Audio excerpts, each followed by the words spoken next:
오늘 말씀은 하나님께서 허락하여 주신 솔로몬 성전이 건축되고 그리고 그 건축된 성전을 통하여서 하나님께서 앞으로 이루실 일을 말씀해 주시는 장면입니다. 그런데 이 말씀을 보면은 솔로몬의 인생이 그대로 담겨 있습니다. 하나님이 왜 이렇게 말씀하셨을까를 보게 됩니다. 1절부터 보면은 이렇게 나와 있습니다.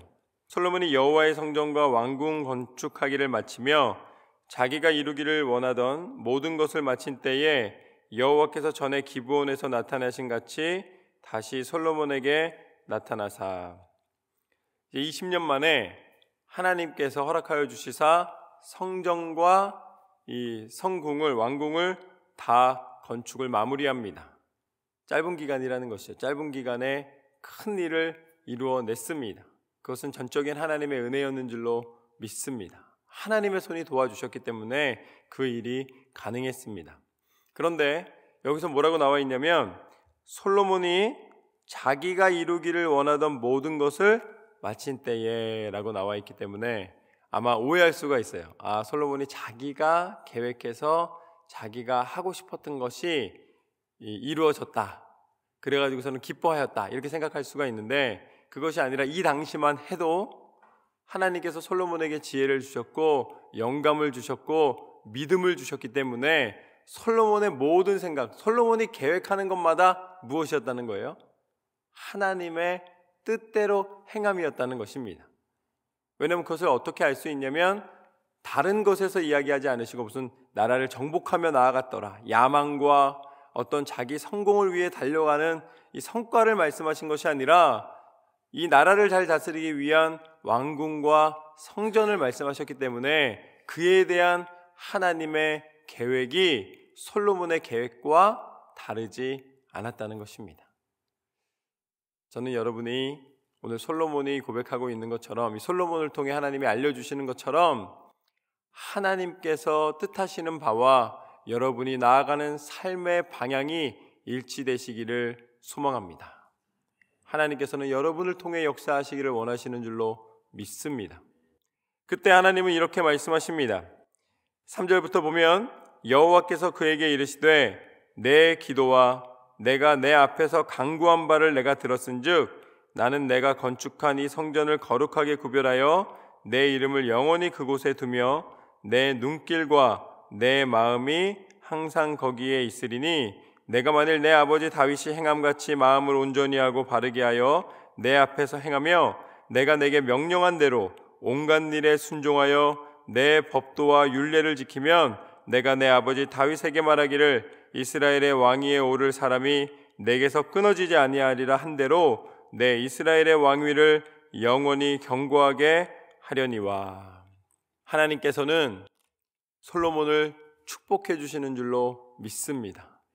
내가 간구한 바를 들었다는 거예요.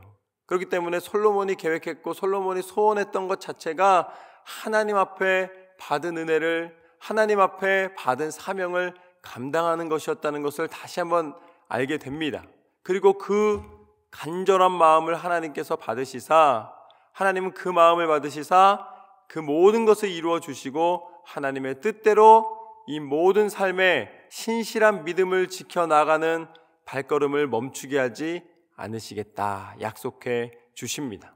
내가 내 법도와 율례를 지키면, 하나님 말씀대로 순종하고 하나님 명령대로 나아가면 내가 온갖 다윗에게 약속한 대로 이 왕위가 그리고 또 내가 계획한 모든 것이 이루어지는 축복 가운데 들어갈 것을 약속해 주십니다. 하나님께서는 어떠한 하나님이신가? 하나님은 우리를 끝까지 붙잡아 주시기를 원하시는 줄로 믿습니다. 우리의 마음이 하나님 앞에 온전히 드려질 수 있도록 끊임없이 하나님은 우리를 주목하고 계시고 끊임없이 우리를 사랑하시는 분이십니다. 그래서 내가 뭐라고 약속해 주시냐면 내 이름을 영원히 그곳에 두며 내 눈길과 내 마음이 항상 거기 있을 것이다. 저는 하나님이 여러분을 바라보실 때에 여러분에게 이 약속을, 이 축복을 주시는 줄로 믿습니다.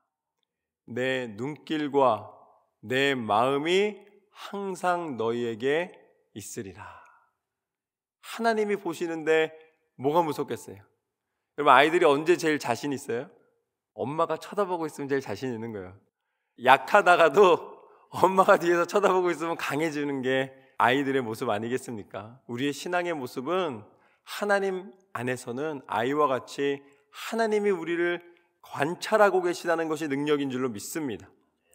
근데 그게 부담스러운 사람들이 있어요. 어떤 사람들은 그래요? 죄지면 부담스러운 거예요. 내 계획이 앞서고 내 의지가 앞서고 죄 가운데 빠져 있을 때에는 하나님이 안 보시기를 원하는 거예요. 그러나 저는 하나님의 눈길이 따스한 눈길이 되시기를 주님의 이름으로 축원합니다.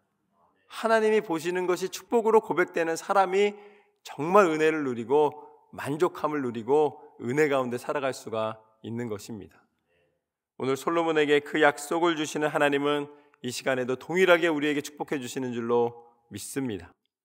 6절 말씀부터는 뭐라고 나와 있는가? 만일 너희나 너희 자손이 아주 돌아서서 나를 따르지 아니하며 내가 너희 앞에 둔 나의 계명과 법도를 지키지 아니하고 가서 다른 신을 섬겨 그것을 경배하면 내가 이스라엘을 내가 그들에게 준 땅에서 끊어버릴 것이요 내 이름을 위하여 내가 거룩하게 구별한 이 성전이라도 내 앞에서 던져버리리니 이스라엘은 모든 민족 가운데서 속담거림과 이야기거리가 될 것이며 이 성전이 높을지라도 지나가는 자마다 놀라며 비웃어 이르되 여호와께서 무슨 까닭으로 이 땅과 이 성전에 이같이 행하셨는고 하면 대답하기를 그들이 그들의 조상들을 애굽 땅에서 인도하여 내신 그들의 하나님 여호와를 버리고 다른 신을 따라가며 그를 경배하여 섬김으로 여호와께서 이 모든 재앙을 그들에게 내리심이라 하리라 하셨더라. 이게 무슨 말씀이십니까? 하나님은 우리의 성과를 보고 평가하시는 분이 아니신 줄로 믿습니다. 우리의 성과는 뭐냐면요, 그거는 하나님 명령하신 대로 행할 때에 나오는, 어떻게 보면은 우리가 성실하게 살아가는, 그리고 순종하며 살아가는 증거들이에요.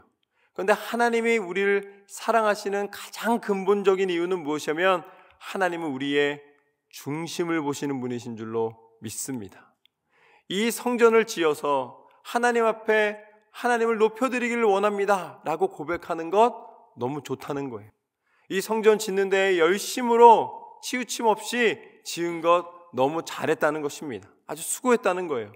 그런데 이 지어진 성전보다 더 중요한 것은 무엇인가? 그 성전을 짓기까지 하나님 앞에 드렸던 믿음의 중심을 하나님은 기뻐하시는 줄로 믿습니다.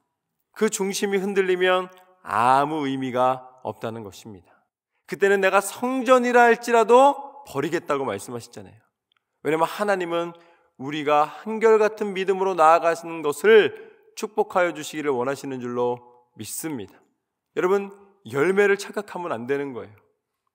이전에 내가 지었던, 이전에 내가 만들었던, 이전에 내가 이루었던 성공을 통하여서 나는 이제 하나님 앞에 보증수표다, 하나님은 나를 사랑하실 것이다, 이게 아니라 그때 역사하신 하나님께서 내 마음 가운데 동일하게 믿음을 받으시기를 원하시는 줄로 믿습니다.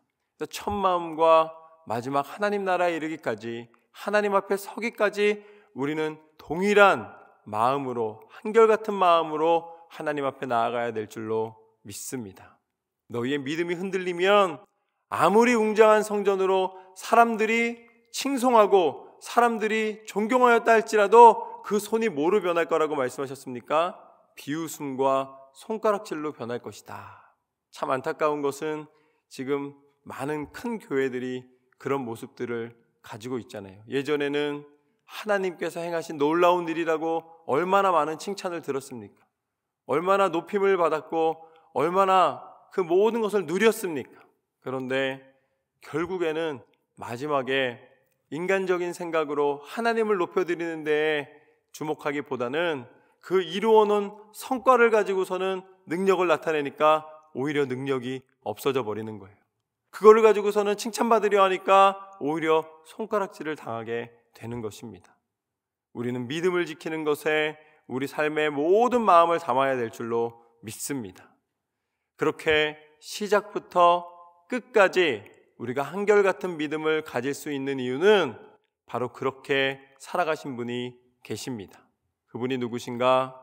바로 예수님이신 줄로 믿습니다. 예수님은 천국의 비밀을 전파하시고 많은 이들을 치료와 또 안아주심으로 함께 하실 때에 군중들이 모였고, 지금으로 말하면은 국회의원도 되고 정치인도 될 정도로 세력들이 모였어요. 그런데 예수님은 끝까지 자기에게 다가온 많은 혜택들이나 아니면은 그 힘을 주목하신 것이 아니라 끝까지 하나님 말씀에 순종하신 줄로 믿습니다. 하나님이 뜻하시는 길, 십자가의 길을 묵묵히 걸어가는 것이 사람들은 비웃었고 사람들은 손가락질하였지만 그것이 결국 하나님의 뜻대로 하나님의 영광을 나타내며 온 인류를 구원하는 통로로 쓰임받게 된 줄로 믿습니다. 그 누구도 죽음의 권세를 이긴 사람이 없습니다. 오직 예수 그리스도께서 죽음의 권세를 이기시고 부활하시사 생명의 구주가 되신 줄로 믿습니다. 그것은 마지막 순간까지 자신의 사명을 잃지 않았기 때문에 허락받은 하나님의 은혜입니다. 우리가 받은 사명은 무엇인가? 그 한결같은 예수님께서 우리에게 말씀해 주신 대로 땅끝까지 이르러 복음을 증거하는 것인 줄로 믿습니다. 하나님 앞에 섰을 때에 하나님 앞에 가장 칭찬 듣는 이 칭찬의 말씀이 뭐냐면, 또 내가 고백할 수 있는, 하나님 앞에 드릴 수 있는 가장 큰 선물이 무엇이냐면, 하나님, 제가 아주 좋은 능력 있는 그런 직장인으로 살았습니다. 이게 아니라 사업을 잘했습니다. 이게 아니라 하나님, 제가 예수님께서 말씀하신 명령대로 전도자로 살다가 이 자리에 섰나이다. 하나님이 나를 부르신다면 나는 전도자입니다. 저는 여러분의 마지막 고백이 하나님 앞에 전도자의 고백으로 나아가시기를 주님의 이름으로 축원합니다.